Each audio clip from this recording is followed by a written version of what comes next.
안녕하십니까 여러분. 시작하도록 하겠습니다. 오늘은 가천의대 길병원의 신경외과 교수님이신 이현 교수님과 함께 뇌질환의 진단과 치료의 미래에 대해서 이야기를 나누는 시간을 가져보도록 하겠습니다. 교수님 우선 간단한 소개와 함께 일반인들이 이제 뇌질환에 대해서 잘 모르니까 뇌질환에 대해서도 간단히 말씀해 주시고 신경과, 신경외과, 정신과 이런 거는 뭐 하는 곳인지 한번 말씀 부탁드리겠습니다. 예, 안녕하십니까. 저는 이제 가천의대에서 한 40년 근무를 했고요. 외과에서 생활을 하다가 한 2년 전에 정년 퇴임하고 지금은 이거 왜? 조그만 스타트업을 하나 하고 있는 사람입니다. 저는 이제 신경외과 의사고, 이제 신경외과, 신경과 많이 이제 헷갈려들 하시는데, 그냥 내과, 외과 생각하시면 됩니다. 신경 분야의 내과는 신경과고, 수술하는 외과는 신경외과라고 생각하시면 되고요. 정신과는 조금 이제 파트가 다른 얘기고, 그렇습니다. 저는 평생 동안 이제, 운동장애 질환이라고 해서, 말이 조금 어렵지만, 예를 들어서 설명을 드리면, 이제, 파킨슨병 환자, 또 수전증 환자, 또 근이상 긴장증이라고 해서 목 같은 게 이렇게 돌아가는 병이 있습니다. 이렇게. 네, 그런 병들. 이런 거 치료를 해온 사람입니다. 저희들 용어로는 정의기능신경외과라고 합니다. 펑셔널 뉴로서저리라고 그러는데, 네, 그런 분야를 했습니다. 그래서 우리 이 교수님하고는 이제 오랫동안 같이 협조해가면서 우리끼리는 서로 품맛이 하는 그런 사이입니다. 예. 네, 교수님, 뇌질환, 이제 수술을 하시고 하는데, 뇌질환은 대부분 불치병이지 않습니까? 뇌질환은 왜 이렇게 불치병인가요? 뇌질환이 불치병인 이유는 왜 그런 병에 걸리는지 몰라서 그렇습니다. 예. 그나마 조금씩 알려지기는 했지만, 아직도 아는 부분보다는 모르는 부분이 훨씬 더 많아서 그렇습니다. 그러니까 원인을 알면 문제가 도출되고 또 해결책이 나오긴 할 텐데 원인조차 모르고 있으니까 첫째는 질병이 굉장히 사람 이름 붙인 질병이 굉장히 많아요. 그걸 각자 자기가 이렇게 보고 이걸 내 이름 붙여서 무슨 병이다 해서 알고 보면 똑같은 병이었는데 다 각자 사람 이름이 붙였습니다. 그것도 또 사람 이름이 하나만 붙으면 괜찮은데 둘셋씩 붙어가지고 저희들이 공부할 때 굉장히 애를 먹고 그랬는데 점점 그 이제 병리 기전이 밝혀지면서 통폐합이 되면서 요즘은 조금 나아지긴 했습니다만은 아직도 모르는 분야가 더 많습니다. 지금 현재는 뇌질환을 어떻게 진단하고 있나요? 지금은 이제 주로 대표적인 게 이제 CT, MRI이고요. 네, 또 포지트론 에미션 CT라고 이제 PET라고 그러는 게 있고, 선생님이 하시는 이런 뇌파, 대부분 뇌파가 참 오래된 아주 전통 있는 방법이죠. 그렇게 됐고, 기타 여러 가지 뭐 피검사라든가 면역 검사라든가 뭐 다양한 검사들 하는데. 뭐 일반인들한테 제일 많이 알려져 있는 건 역시 CT, MRI가 대종을 이루죠. 예. 근데 CT, MRI를 보면 뇌질환을 진단할 수 있나요? 구조적인 문제는 볼 수 있습니다. 그 얘기는 무슨 얘기냐면 암이 있다, 혹덩어리가 있다. 그러면 구조적인 문제거든요. 그런 건 금방 찾아내요.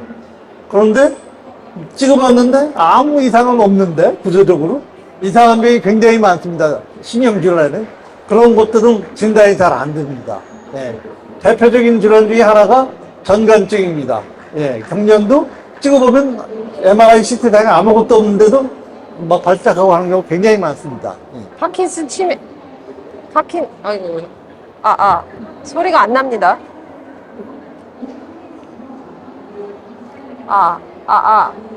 소리가 안 납니다.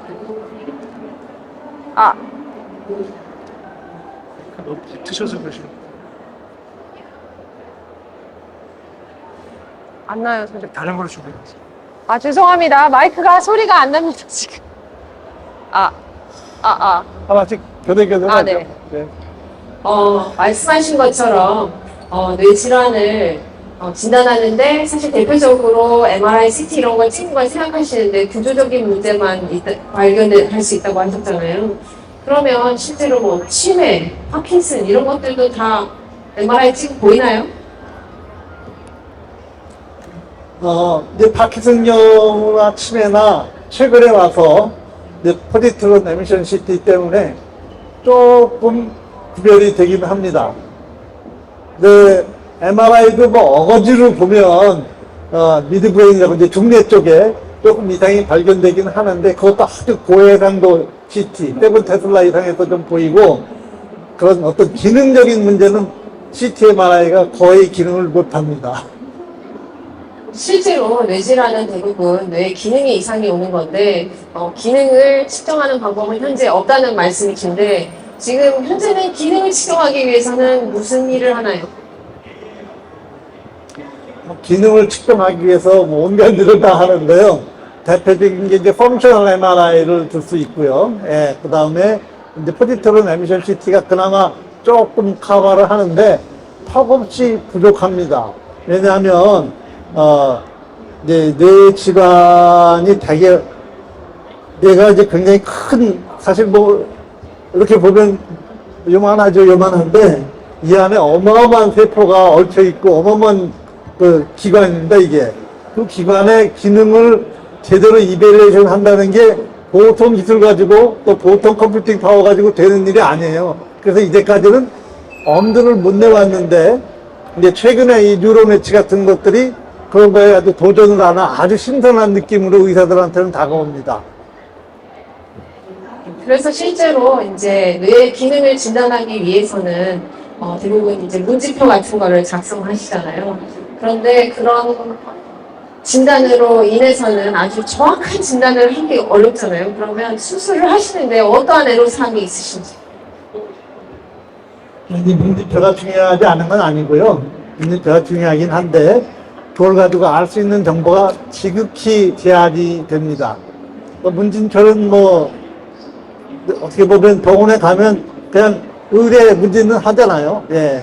어디가 아파셔서 왔느냐, 문제가 뭐냐, 이런 좋은데, 그것만 가지고는 도대체 이 사람의 문제가 정말 진짜 뭘까 하는 것은 거의 알 수가 없어요.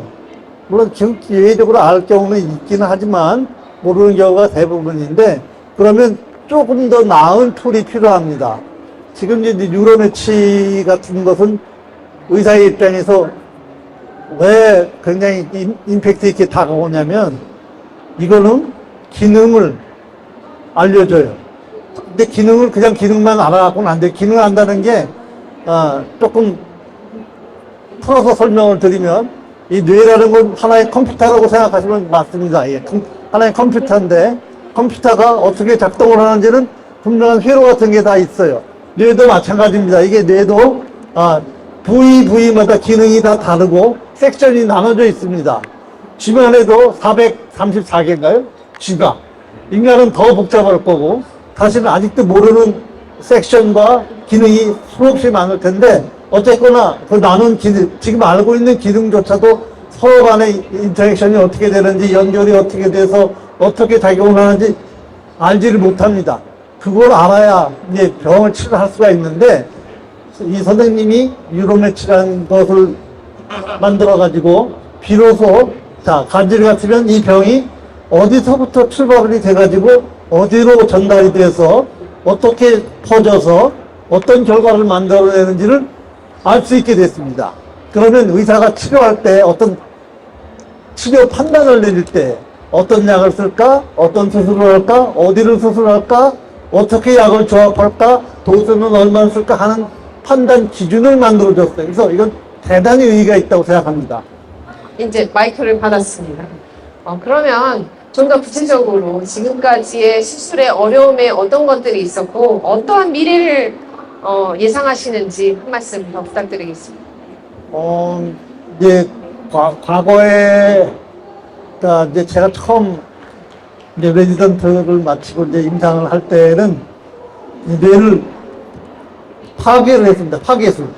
예. 그건 이제 뇌가 막 사람이 떨고 막 이러는 게 그때도 효율이라고 생각을 했어요. 예. 근데 아마 전기적인 평형이 깨져서 그랬을 것이다.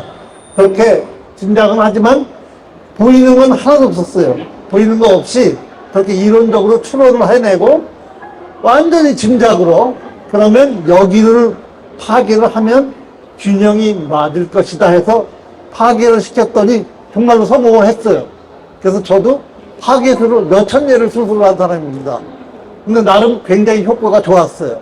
그런데 뇌를 파괴를 해야 되잖아요. 그리고 파괴를 하면 아무래도 다른 합병증도 많이 생기거든요. 또 사실은 기능을 다 모르는데 무조건 이만큼 파괴를 하면 병원 나설지 모르지만 또 다른 문제가 생기거든요. 그런 것들을 이제 피하기 위해서 전기 자극술이 나왔습니다. 그래서 이제 전극을 집어넣어가지고 자극을 해서 병을 고쳤어요. 파괴하는 건 아니지만 역시 그것도 전기를 흘려서 뇌를 억제하고 밸런스를 맞춰주는 건 똑같은 원리거든요.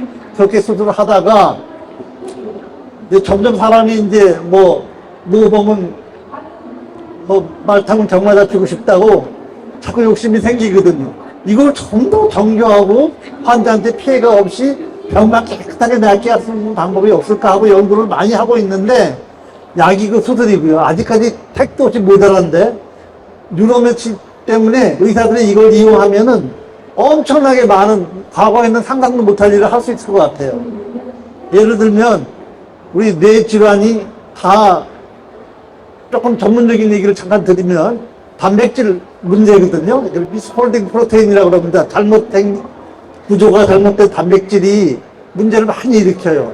그래서 파킨슨병 같은 거 이제 그 단백질을 이제 알파시누클레인이라는 말을 쓰고 또 치매에는 또 피크 단백질도 있고 또 여러 가지 붙이는 이름들이 많이 있습니다.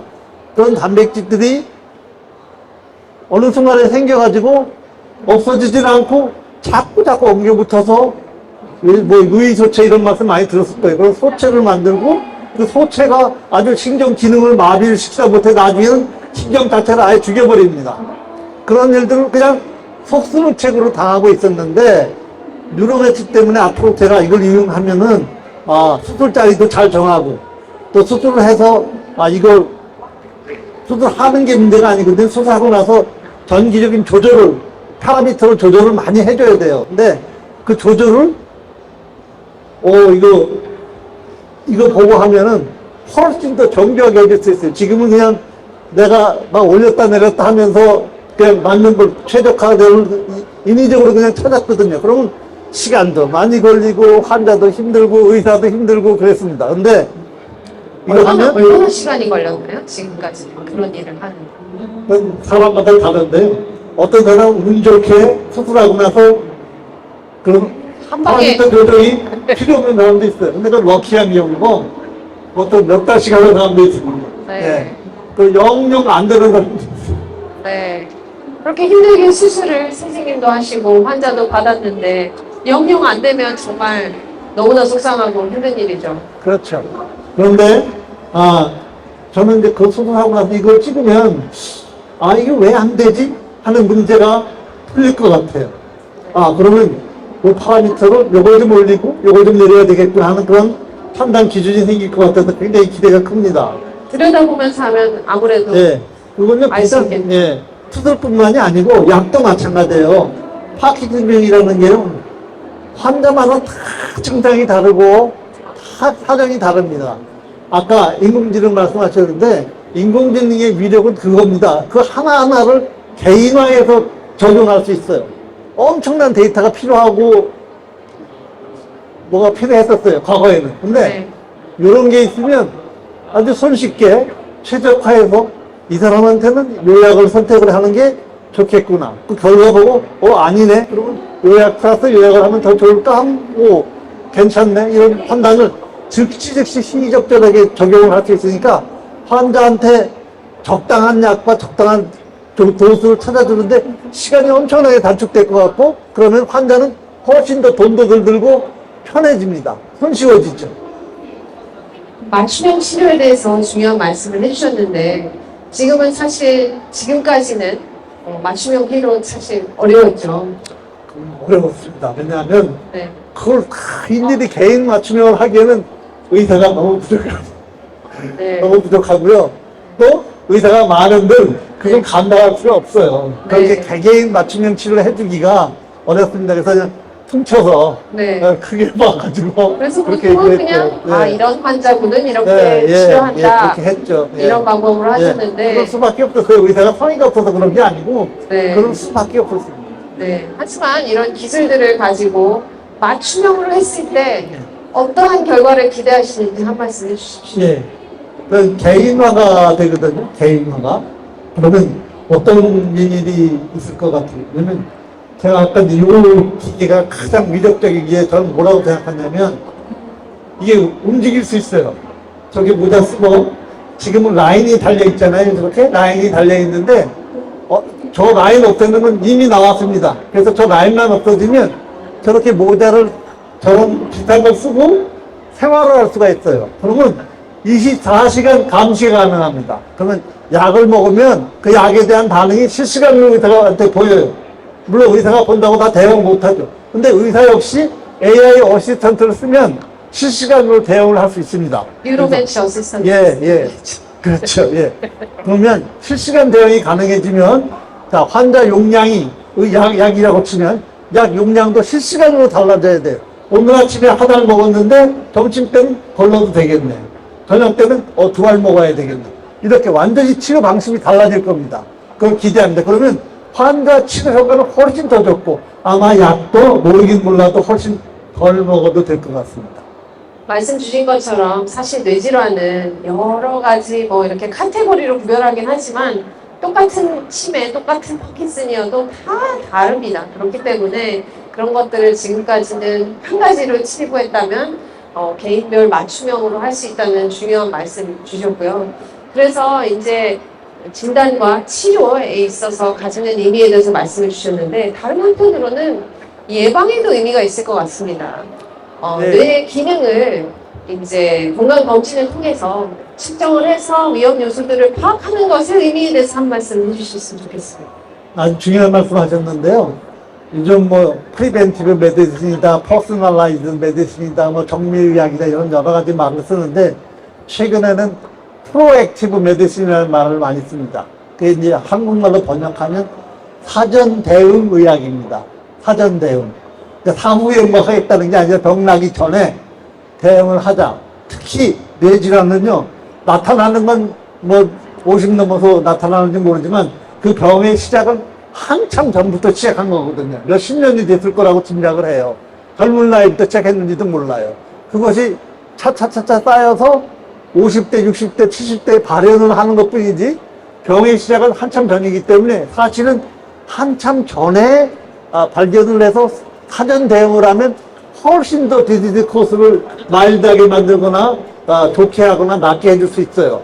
특히 뉴로매치 같은 게 있어서 평소에도 이렇게 모니터링을 해서 사전 대응해서 데이터가 쌓였으면 미미한 변화를 금방 감지할 수 있습니다. 그러면 그런 사람들한테 즉각적인 개입을 할 수가 있거든요. 그러면 병 치료가 훨씬 쉬워지고 결과도 좋을 거로 생각합니다. 네. 이렇게 뇌 기능을 미리 측정할 수 있으면 여러 가지 좋은 점이 많이 있을 것 같습니다. 근데 한 말씀 이렇게 뇌에 대한 정보들을 많이 알 수 있는 상황에서 하나 생각해 본 게 지금은 또 그런 많은 기술들이 많은 환자에게 보급되기 어려운 점도 있잖아요. 말씀하신 것처럼 이제 의사 선생님들이 다 감당할 수가 없고 그런 상황인데 이런 기술이 더 많은 환자에게 일찍 예방도 하고 치료를 하는데 어떤 의미가 있는지도 한 말씀 해주셨으면 좋겠습니다. 저는 이제 CT나 MRI 같은 장비잖아요. 그거 사람이 지고 다닐 수가 없습니다. 예. 심장 하는 게 홀터 모니터링이라고 있었거든요. 그것도 맨 처음에 나왔을 때는 지게에다 지고 다녔어야 됐어요. 그 장비를. 24시간 심장 모니터링도. 근데 저것도 지금은 좀 커 보이지만 어느 순간 굉장히 컴팩트한 사이즈로 줄어들고 확신을 합니다. 그리고 데이터는 전송하면 되고 또 AI가 인터프리테이션 하면 되는 세상이 될 테니까. 실제로 지금도 가능합니다. 네. 그러니 자 저렇게 모자 쓰고 생활을 하고 스포츠도 즐기고 자동차 운전도 하고 하면서 하면 훨씬 더 안전해지죠. 네. 요즘 사고가 많이 나잖아요. 얼마 전에 뭐 조선호텔 앞에서 자동차가 인도로 뛰어들어서 애꿎은 목숨을 여러 잃게 만들었는데 되게 그런 거는 보면 발작한 경우가 거의 대부분입니다. 자기가 제어가 안 돼요. 운전하다가 발작이 일어나면 그건 뭐 제어가 안 되니까 그냥 대형 사고로 이어집니다. 그런데 저런 거 쓰고 운전하면은 얼마나 좋아요. 예. 그리고 평소에 저런 걸 쓰고 젊을 때부터 물론 다니기는 좀 그럴지 모르지만 어차피 뭐 패션화가 되면은 쓰고 다닐 수 있는 거죠. 그렇게 해서 평소에 데이터를 이렇게 축적을 해놓으면 나중에 큰 인사이트가 될 거고 만약에 좀 문제가 있어 보이면 그때 개입을 해야지. 요즘 뭐 아주 켈마비다보다 납자 들어가는 약들이 FDA 공인을 받아서 뭐 치매가 치료할 수 있는 것처럼 많이 센세이션하게 됐지만 부작용만 생기고 별로 결과가 좋지 않았어요. 그 대표적인 원인이 이미 다 몇십 년 전부터 병이 진행돼가지고 뇌가 다 망가져가지고 기능이 복원이 안 돼서 그렇습니다. 그 이상이 있는 물질 원인을 알고 그걸 없애는 데까지는 성공을 했는데 걔가 초래한 기능 이상은 복구가 안 돼서 결과가 안 좋은 거예요. 그러니까 그거를 복구할 수 있는 단초를 제공해 줄 것 같아요. 그래서 저는 확신을 하는 게 이게 쓸모가 어마어마하게 많기 때문에 노벨상을 이제 제일 먼저는 DJ가 받으시고 이제 김대중 대통령께서 받으시고 네. 네, 죄송합니다. 예. 그 다음에 두 번째 노벨상은 최근에 이제 한강 작가가 받고 이제는 드디어 과학계에서도 하나 받을 사람이 나오는데 저게 쓸모가 많아지면은 큰 것이 받을 기회가 더 있으리라고 생각합니다. 감사합니다, 교수님. 여러 가지로 이제 더 좋은 치료를 할 수 있다는 말씀을 주셨는데, 다른 한편으로 또 굉장히 중요한 게, 많은 환자들이 의사를 만날 수가 없잖아요, 지금.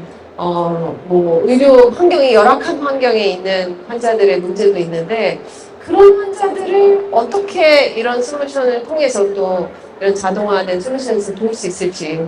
뭐, 이제 저는 의사니까, 네. 의사 입장에서 먼저 말씀드리면, 네네. 네. 이 데이터량이 엄청납니다. 네, 데이터량이 엄청나요. 제가 레지던트 때, 우리 선배들은 그냥 가슴 엑스레이 한 장 걸어놓고 별일을 다 하셨어요. 근데 제 시대가 되니까 MRI 봐야죠, CT 봐야지, PET 봐야지, 이건 뭐 데이터가 처리하는 데이터가. 그러니까 버든이 걸려서 의사가 먼저 죽게 생겼어요. 과로사. 예. 환자도 환자지만 네. 환자는 당연히 의사 보기 힘들죠. 의사가 바쁘니까. 예? 의사가 한 사람 환자 치료하는데 해결해야 될 정보량이 엄청나게 폭발적으로 늘어나니 어디 환자한테 얼굴 보여줄 틈이 어디 있어요. 들어오셔도 의사들 뭐 하고 있어요? 컴퓨터 보고 있잖아요. 옛날에는 안 그랬어요. 환자 얼굴 보고 따뜻하게 얘기했지. 근데 요즘 의사들은 들어가면 환자 얼굴도 안 쳐다보고 모니터만 보고 있어. 그게 불만이에요. 그게 의사도 좋아서 그러는 게 아니고요. 어쩔 수 없어서 그러는 거예요. 어쩔 수 없어서. 그런데 너무너무 좋은 세상이 돼서 저 많은 데이터를 처리를 하고 인터프리테이션을 하고 하는 일을 인공지능이 이제 해줄 수 있을 것 같아요. 또 환자도 그래요. 환자도 의사 찾아서 막 헤매고 다녀야 되잖아요. 환자를 내 데이터를 잘 쌓아놓으면 내 아바타 디지털 트윈 말씀하시는데 그 디지털 트윈 AI 에이전트, 환자 에이전트 자기 걸 만들어가지고 걔가 의사 찾아다니게 만들면 돼요. 걔 그놈이 의사 다니다가 훌륭한 인공지능 AI 어시스턴트를 만나면 뉴로매치를 만나면 걔끼리 매치해가지고 해결하고 웬만한 건 해결하고 인공지능 뉴로매치가 판단할 때 이건 의사가 개입을 해야 되겠다 싶을 때만 개입을 해야 이걸 다 개인화해서 해결을 해드릴 수 있는 문제를. 그렇지 않으면 그 많은 인구를 어떻게 의사들이 다 개인화하겠어요. 불가능하죠. 예. 좋은 말씀 감사합니다. 질문하실 기회를 드리도록 하겠습니다. 예. 마이크 좀 전달해 주십시오.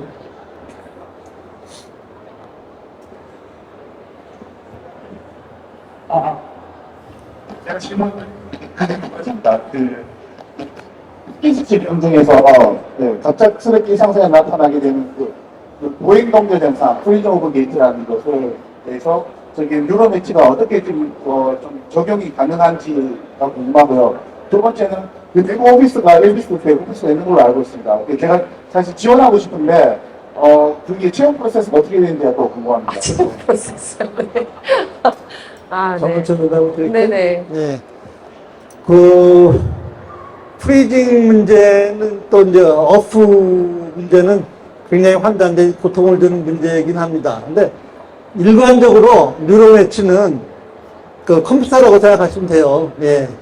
이게 도대체 그런 프리징이라는 이런 현상은 어디에서 이니시에이션이 돼가지고 어떻게 퍼져서 어떤 노드들이 브레인 안에 노드가 몇 개가 작용을 해서 그 노드 간에 어떻게 인터릴레이션십이 되고 이제 엣지단으로 어떻게 연결이 되어 있는가 이게 파악이 돼야 회로를 고칠 수가 있습니다. 그걸 모르면 내가 엉벙벙벙 질퍽질퍽 할 수밖에 없어요. 이제까지는 그래왔어요. 근데 저걸 보면 이 프리징 또 뭐 간질 발작도 마찬가지입니다. 이게 무엇 때문에 어디서 단초가 돼서 이게 어디로 전전이 돼서 어떻게 스프레딩이 되는지 명확하게 보입니다. 그러면 해결해주기 굉장히 좋아요. 그러면 약을 쓰잖아요. 약을 써도 아까 실시간으로 모니터링 할 수 있다고 그랬잖아요. 그러면 거기에 대한 문제가 있어서 이 약을 쓰는 게 좋겠다고 해서 판단해서 약을 썼어요. 그러면 반응이 좋아. 그럼 그게 맞았구나 하지만 반응이 안 좋아. 그러면 약을 썼더니 뉴로매치가 어떻게 또 이 약을 쓴 반응이 어떻게 노드하고 엣지 사이의 관계가 변했는가 보고 이렇게 변하는 건 별로 이득이 없네. 다른 약을 써야지. 이렇게 하도 해결할 수가 있습니다.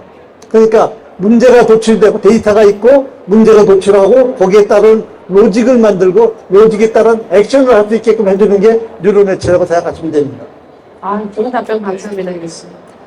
채용 관련해서는 www.elviscorp.com 가시면 지원할 수 있는 게 있고요. 여기 또 저희 이 뉴로매치 티셔츠를 입고 있는 많은 분들이 저희 임직원들입니다. 그래서 말씀 나누시면 되겠습니다. 또 다른 질문 있으신가요? 이렇게 또 신경외과 선생님께서 직접 자리하셔서 평소에 궁금했던 뇌질환에 관해서 답변을 해주시는 게 흔치 않은데 사실 의사 선생님 얼굴 보기도 되게 어렵지 않습니까? 오늘 좋은 기회인데 질문 있으시면 뭐 평소에 궁금한 거 그냥 물어보셔도 됩니다. 궁금한 거. 예. 네. 일어나서 가시는 질문 없으십니까? 뭐 병원에서 저 만나는 건 별로 좋은 일은 아닙니다. 이제 제 신세를 져야 되는 최소한 중상이니까 될 수 있으면 안 만나고 사는 게 제일 좋은데. 그렇죠. 뇌 열어야 되면. 이런 기회는 뭐 흔치 않은 기회죠. 예. 아까 말씀드린 노지에 네? 프리징 오브 게이트에서 제가 뭐 의학 전문책을 찾아본 것은 아니고요. 유튜브 보면 그 현상 실적으로 제거할 때 모니터링큐나 비주얼큐를 주던데 그게 실제로 동작을 하는 건지가 좀 궁금합니다. 동작을 하는 게 무슨 뜻입니까? 이렇게 프리징 오브 게이트가 나타나면은 횡단보도처럼 스트라이프를 주면은 환자가 그걸 밟으면서 잘 걷거나 또 유니크한 사운드를 주면은 잘 걷던데 비교적으로 워킹을 하는 건지. 예, 워킹을 합니다. 예. 해서 여러 가지 보조기구들이 많이 나와 있어요. 근데 앞에 스프링에다가 레이저빔을 달아가지고 앞에 선을 이렇게 그어놓고 근데 그 선을 넘어가는 바로 좀 크게 뛰면 잠깐 일시적으로 프리징이 풀립니다. 근데 그런 식으로 하든지 아니면 이제 메트로놈 같은 걸 갖고 다니다가 신호를 메트로놈으로 똑딱 하든지 아니면 자기가 하나 둘 리듬을 가지고 박자를 하다가 하면 프리징에 많이 도움이 되긴 합니다. 그런데 턱없이 부족합니다. 그거 가지고는 문제를 다 해결할 수 없고 그러다가 또 넘어지기도 하고 그렇습니다. 예. 네, 뭐 동작을 잘 안 하는 회로를 동작하게 하기 위한 여러 가지 트릭이라고 볼 수 있는데 궁극적으로는 직접 뇌에 그런 오작동이 되지 않도록 고치는 게 치료라고 볼 수 있습니다. 이 사람 프리징이 도대체 왜 생기는지를 알아야 그 문제를 해결해주면 프리징도 같이 해결된 것으로 봅니다. 어떻게 왜 되는지 알 네. 수가 있습니다. 사람마다 다 다릅니다. 어떤 사람은 이런 것 때문에 프리징이 생기고 어떤 사람은 저런 것 때문에 프리징이 생겨서 그야말로 개인 대응을 해줘야 되는데 지금은 그냥 쓰는 약도 일정하고 뭐 도수만 좀 조정하고 이런 형편인데 앞으로는 뉴로매치 때문에 많이 양상이 달라질 것 같아요. 다른 질문 딱 한 번밖에 질문하실 게 없으십니까? 저는 뭐 의학에 대해서 잘 모르지만은 저 뉴로맥시 같이 저런 걸 가지고 그 하반신 그 신경 절단되든지 한물에서도 사용할 수 있는지에 대해서 좀 확장될 수 있는 플랫폼인지 그런 게 좀 궁금합니다. 교수님께서 답변해 주실까요? 제가 할까요? 조금 디즈니 엔티티가 다르긴 한데요. 네. 네, 중초신경 질환이 있고 말초신경 질환이 있거든요. 이 신경 질환 중에서 말초신경 질환에도 적용이 장래는 가능하리라고 봅니다. 예, 대표적으로 제가 기대를 걸고 있는 게 이제 파킨슨병 같으면 요즘은 이제 장에서 출발했다는 소리 많아요. 브레인 것 패스웨이라고 그래서 장에서 출발해가지고 뇌로 왔다. 시작은 장이다. 근데 이런 것이 트레이싱이 가능할 겁니다. 그럼 장에서 출발해가지고 뇌의 어떤 부분에 가서 이게 이니시에이션이 됐을까? 왜냐하면 이게 처음 출발이 되면 그것이 쌓여서 스프레딩을 하고 멀리 퍼져나가거든요. 또 퍼져나갈 때 어디를 거쳐서 어떻게 퍼져나가는가를 보고 또 때로는 그게 또 소멸합니다. 일정 기간이 지나면. 그 소멸은 또 어디부터 되고 얼마나 됐는가. 하여간 제일 강점이 뭐냐면 시간을 집어넣었어요. 시간을. 타임 시퀀싱이 가능합니다. 그 발전 과정을 알면 디지즈를 갖다가 저희가 핸들링 할 때 의사 입장에서 굉장히 유리한 게 많습니다. 타임 시퀀싱이 있으니까. 이게 시계가 들어왔습니다. 이게 뇌에다가. 예. 네, 뭐 말초신경에 일어나는 변화도 다 사실 말초신경은 중추신경과 커뮤니케이션을 하기 때문에 그 커뮤니케이션의 변화로 인한 것들을 모니터하는 것은 굉장히 중요한 엘리멘트라고 생각이 듭니다. 역대 얘기하자면 이제 알파, 베타, 감마, 시누클레인 얘기를 다 해야 되기 때문에 네. 적절치 않은 것 같은데. 다 하실까요? 또 다른 질문 있으면 좀 받아보겠습니다.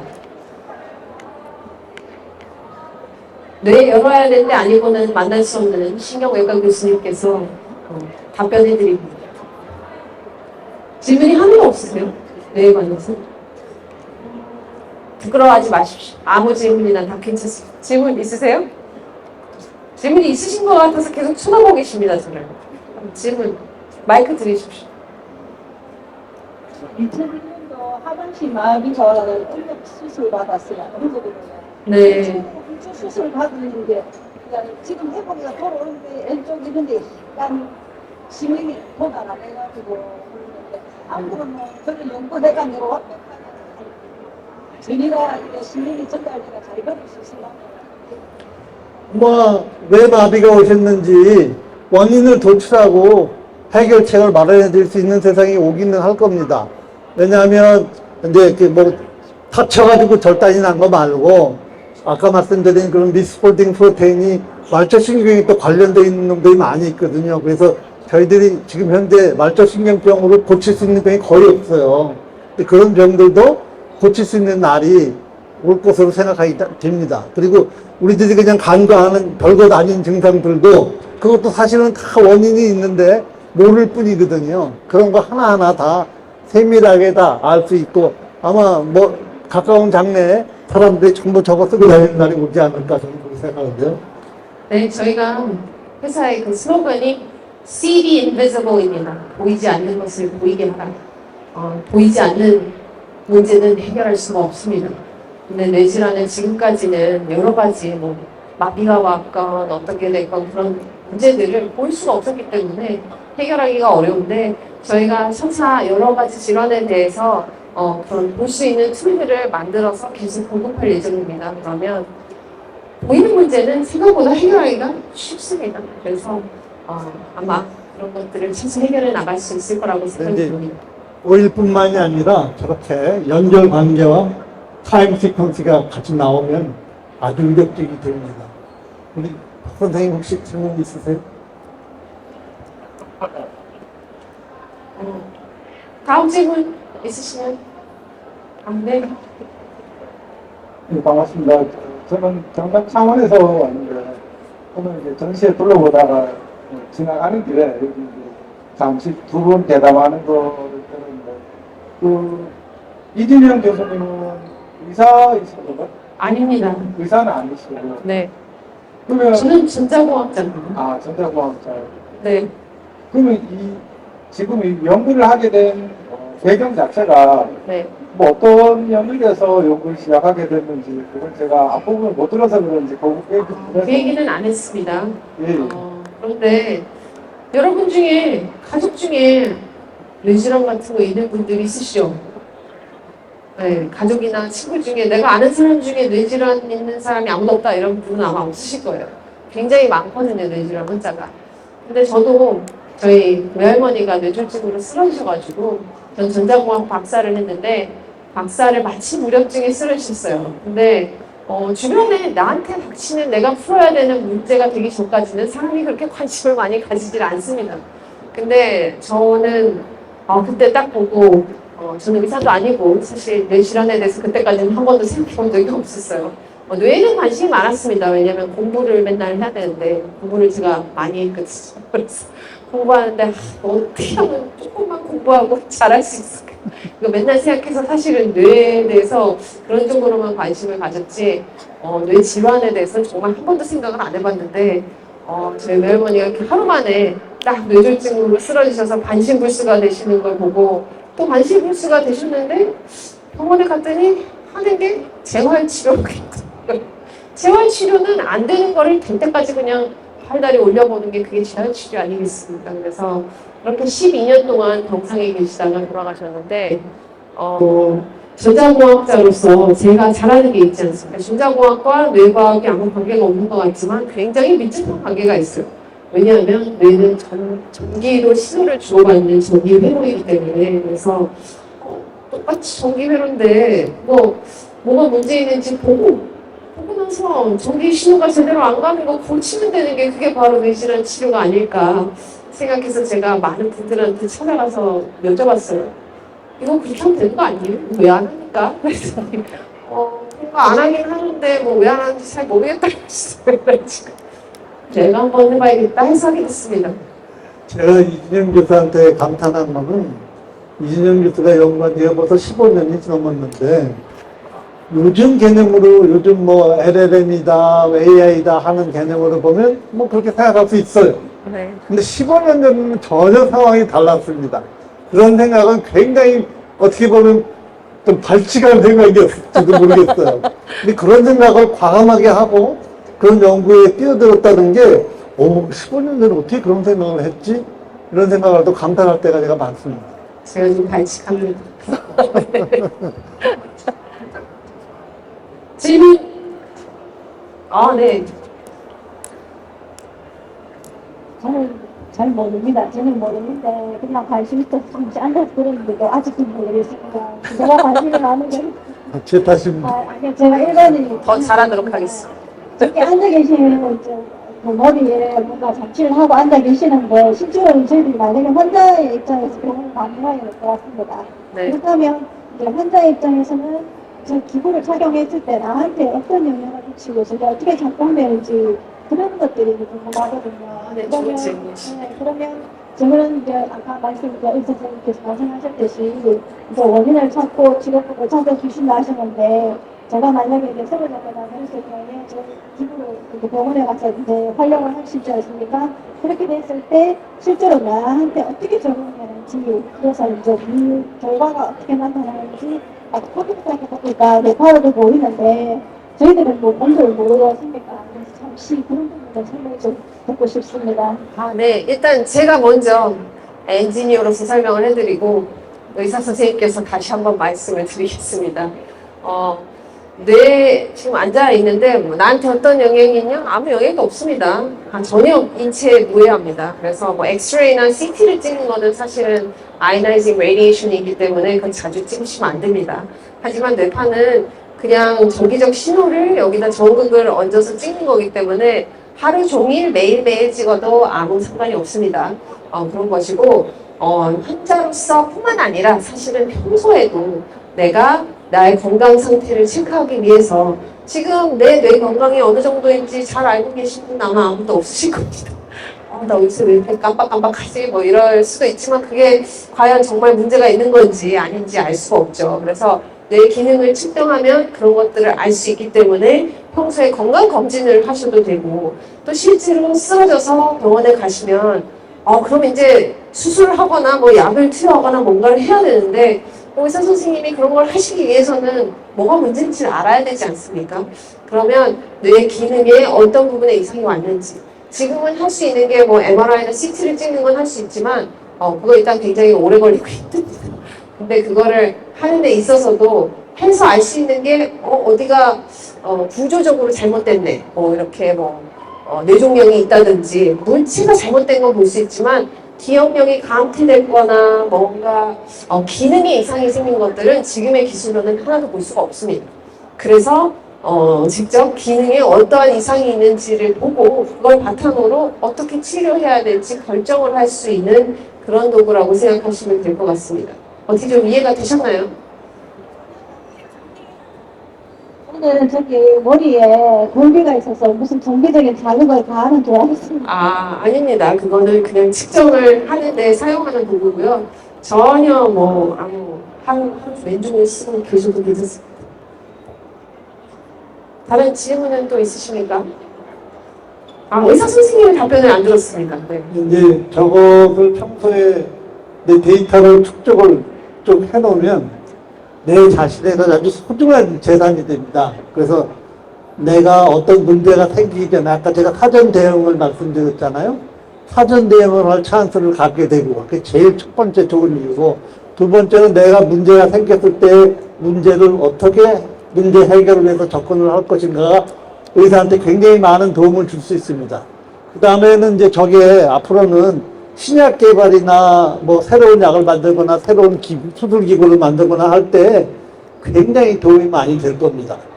내가 아까 이제 제가 평소에 하고 산 그 딥브레인 스티뮬레이션 같은 것도 이제 넣어놓고 파라미터를 조절하려고 그러면 병원에 또 가야 돼요. 근데 저걸 이용하면 병원에 안 가고 원격으로도 조정을 해줄 수가 있을 것 같아요. 그러면 환자는 시간도 세이브되고 돈도 세이브되고 만나기 힘든 의사 안 만나도 되고 얼마나 좋습니까? 만나고 싶지도 않은. 네, 만나고 싶지도 않은 의사. 예. 농담입니다. 저는 의사 선생님 맨날 보고 싶습니다. 또 이런 질문 좋습니다. 질문 주세요. 네, 반갑습니다. 이게 병원에서 적용을 했을 때 진단과 나중에 우리 교수님 말씀하시는 것처럼 치료를 하게 되는데 이게 보험과 어떤 관계가 있는지 급여, 비급여 지금 현재 이런 문제들이 많아서 좀 현장에서는 좀 애로사항이 있는데 그 부분에 대해서는 좀 부탁드리겠습니다. 굉장히 현실적인 질문을 해주셨는데 저희가 지금 보급하는 여러 가지 솔루션은 기본적으로 이제 병원에서 사용하는 솔루션이기 때문에 비용을 병원에서 부담하고 급여로 되는 프로세스들에 적용이 됩니다. 그래서 뉴로매치 비용은 병원에서 부담을 하시는 거고 환자가 부담하는 건 아닙니다. 그리고 하지만 또 건강검진이나 이런 걸 하실 때는 물론 건강검진 비용에 포함이 되겠지만 따로 환자가 돈을 내는 시스템으로 되어 있지는 않습니다. 그게 그 건강보험 제도 하에서 우리나라 얘기인데 이제 저것을 병원에서 의사가 처방을 해가지고 필요에 의해서 뇌파 검사를 하는 건 지금 다 급여입니다. 다 급여이고. 네, 다 급여고 지금 말씀하신 건 이제 비급여는 의사가 처방을 안 했지만 내가 건강검진을 한번 해봐야 되겠다. 내가 병은 없는데 혹시 모르니까 한번 찍어봐야 되겠다 하는 거는 미리 데이터를 직접 비급여가 될 수 있겠죠. 근데 지금 현재는 아마 급여 시장 먼저 열릴 것 같습니다. 네, 교수님 말씀이 정확합니다. 그래서 필요해서 하시는 거는 다 급여고요. 이제 건강 검진을 위해서 하시는 건 비급여입니다. 현실적인 질문도 아주 좋습니다. 어떤 질문 있으실까요? 당황합니다. 마이크가 오늘 아주 문제가 많습니다. 예. 무단히 허리가 아파서, 신경외과 가가지고, 사진을 MRI 하고, CT도 찍고, 다 이렇게 찍어보니까, 내 사진을 또 한번 찍고 어떡하더라고요. 네. 그런데 내 사진을 찍어보니까, 네. 꽈리 있지 않습니까? 꽈리. 꽈리. 예, 꽈리처럼 있는 것이 뭐지, 몇 개가 또 조살만 볼록볼록하게 생겼더라고요. 그래서, 이거 어떻게 하면 되느냐고 제가, 지금 과장님한테 물으니까, 선생님, 과장님 하신 말씀이, 이 선천적으로 이럴 수도 있다. 이렇게 말씀하시면서 3년 후에, 근데 머리가 평소에 그게 아프고 있는 건 없는 건 못 돼요. 머리 아픈 건 몰랐는데, 허리 아파가지고. 네. 사진을 찍었거든요. 근데 사진 찍어보니까, 사진 찍어보니까, 그 과를 바꾸고 있었다. 그런데, 3년 있다가 머리가 안 아프면은, 3년 있다가 다시 한번 와가지고 사진 한번 찍어봅시다. 그래서, 그 3년 있다가 또 가서 또 찍어봤어요. 보니까 상태는 그거예요. 그 선천성 가능성이 많다 하면서 또 선생님이 한 3년 있다가 또 한 번 더 찍어보자. 이렇게 말씀을 하시더라고요. 그래서 저는 제가 생각해도 뭐 선천적으로 이럴 수도 있는가 보다, 그런 생각을 하고 있는데, 그래서 선생님께서 50년을 제가 이제 자꾸 내에 대해서 이제 문의할 그 말씀하셨는데 문의 드리는데, 그런 것들은 저것들이면은 이거 선천성일 경우에라고 치면은 앞으로 또 주의해야 될 일이라든지 그냥 가만히 있어도 되는지 항상 저는 이게 염려가 좀 되거든요.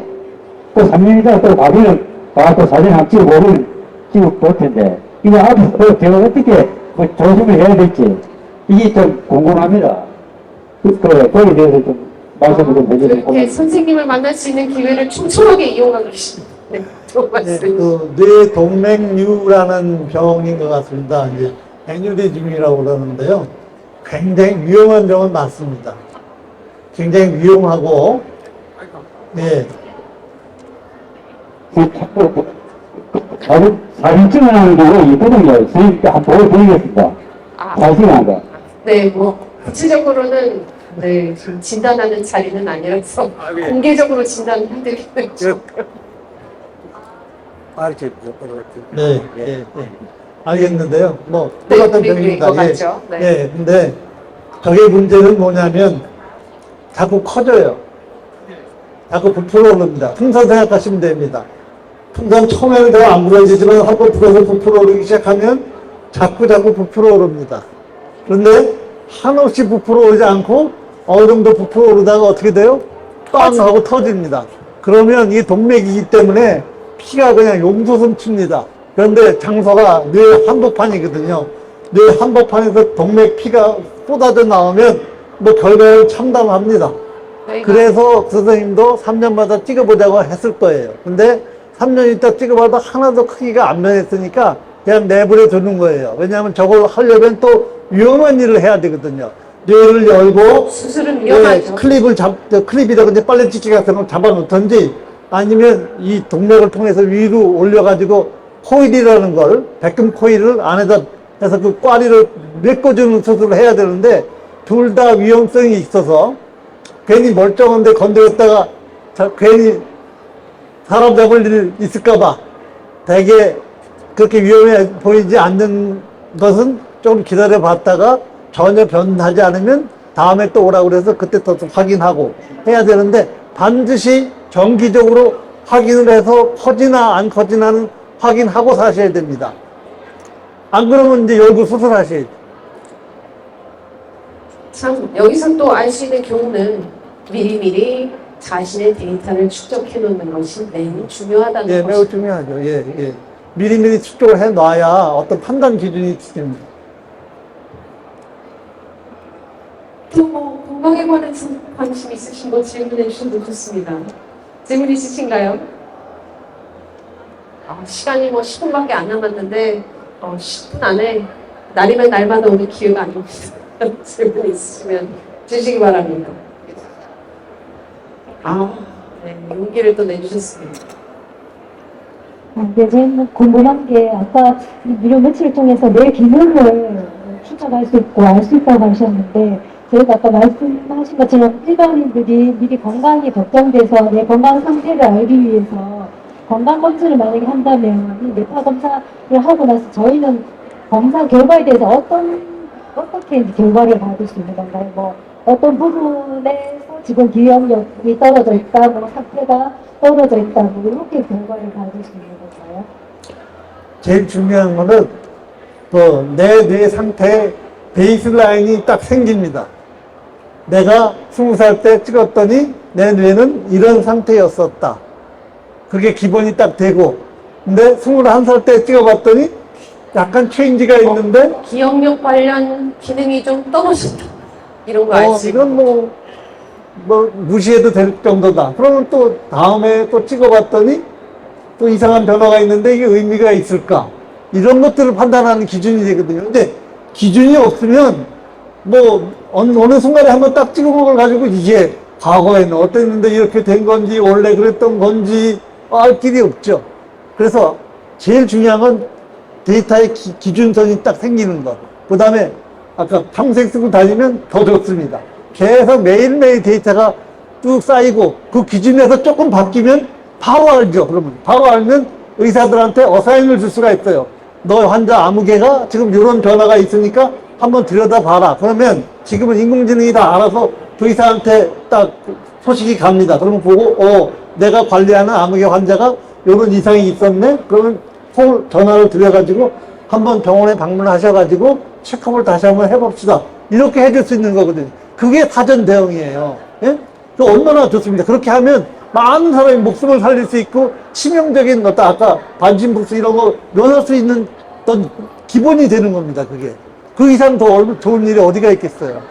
그래서 평소에 측정을 안 하시면 그냥 한 번을 측정하면 뭐 평균적으로 이 정도인 것 같은데 여기서 좀 노화가 있다든지 치매 경향이 보인다든지 이렇게 알 수 있지만 교수님 말씀처럼 평소에 데이터를 축적해 놓으면 작은 변화도 알 수가 있죠. 그래서 건강검진을 통해서 아실 수 있는 거는 뇌 상태가 뭐 좀 치매 경향을 보인다 이런 것들을 한 번씩 알 수가 있어요. 예. 지금 개발된 유명한 치매 약들도 FDA 승인난 것도요. 효과가 좀 없잖아요. 네. 없다는 말은 어폐가 있지만 별로 없어요. 네. 기대만큼 없는 게 내가 다 망가진 다음에 해결이 안 돼서 그러니까 이런 사람들을 만약에 평소에 데이터를 갖고 있다가 조금 이상이 있을 때 발견을 해가지고 미리 약을 주면 아마 지금보다는 훨씬 더 결과가 좋을 것 같아요.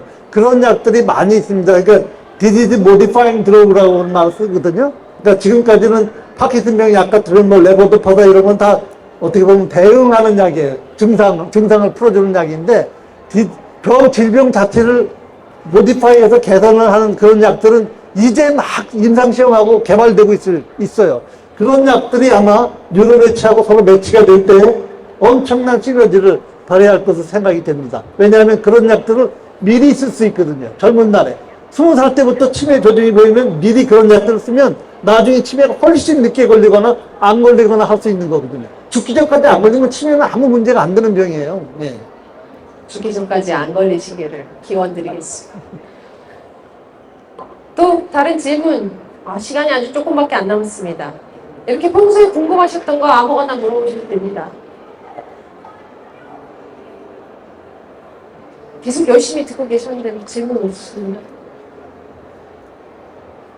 질문이 있으십니다. 이렇게 있으신데 듣다 보니까 이제 들었던 질문이 평소에 데이터를 쌓아놨다가 네. 그게 이상이 있으면은 이제 의사선생님은 노티라고 이렇게 제가 들었는데 네네. 실제 그렇게 지금도 가능한 건가요?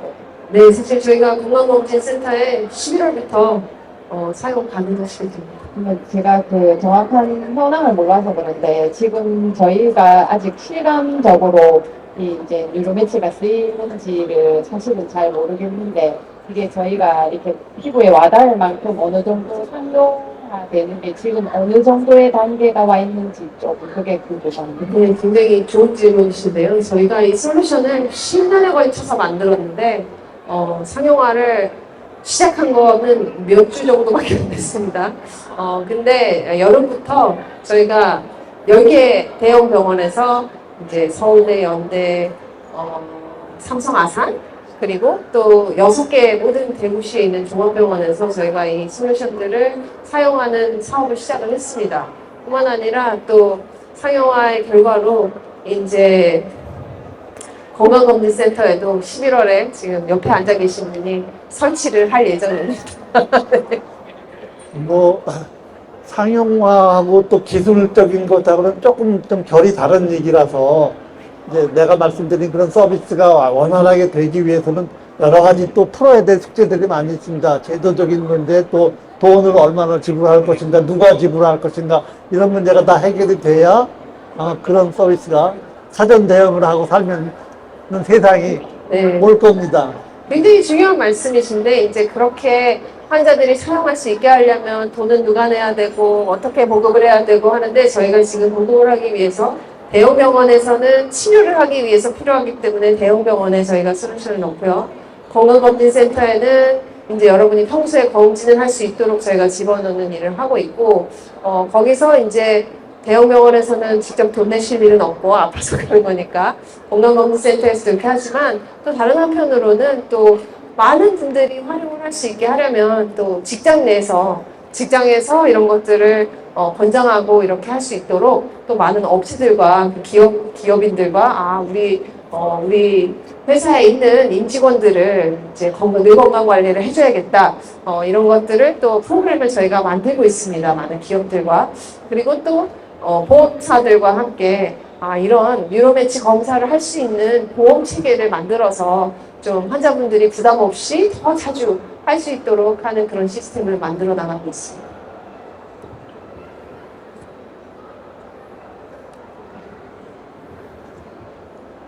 좋은 직장에 다니시면서 좋은 보험을 가지고 늘 검사하시면 됩니다. 다른 질문 있으실까요? 3분 남았습니다. 딱 한 개만 더 받도록 하겠습니다. 질문은. 다 없으시다고 하는데 질문하라 그러면 질문 한 개씩 있으시더라고요. 질문 없으세요? 네? 질문 다 하신 것 같기도 하고 여기 계십니다. 네, 여기 앞에 앉아 계신 질문 없으세요? 질문 없으시면 이제 시간이 다 됐으니까 교수님께서 클로징 리마크 한마디 해주시면 좋겠습니다. 예, 완벽한 예방의학이라든가 완벽한 해결책이라든가 이런 것은 있을 수가 없습니다. 사실은 완벽을 향해서 이렇게 가는 거죠. 비록 뉴로매치를 할지라도 그 어떤 것도 완벽한 진단 솔루션이나 치료 솔루션은 가능하지 않습니다. 완벽하다는 얘기는 정말요? 영생을 줘야 그게 완벽한 거거든요. 근데 영생을 추구는 하지만 우리가 영생에 수렴할 뿐 이룰 수는 없는 거니까 이 뉴로매치도 상당히 말하자면 건강한 삶을 평생 동안 누리게 해줄 수 있는 좋은 툴로 이렇게 가고 있어요. 가는데 굉장히 훌륭한 벡터입니다. 벡터. 네, 딱 방향성을 제시해주고 힘까지 실어주는 좋은 벡터니까 이걸 잘 이용해 하셔서 의사나 환자들이 잘 이용하면 우리의 건강한 삶을 이룩하는데 크게 도움이 될 것이라고 생각이 듭니다. 네, 여러분들 장시간 여기서 들어주셔서 감사하고요. 앞으로 뉴로매치가 여러분들이 죽을 때까지 뇌질환으로는 고생하지 않게 하도록 최선을 다하겠습니다. 감사합니다.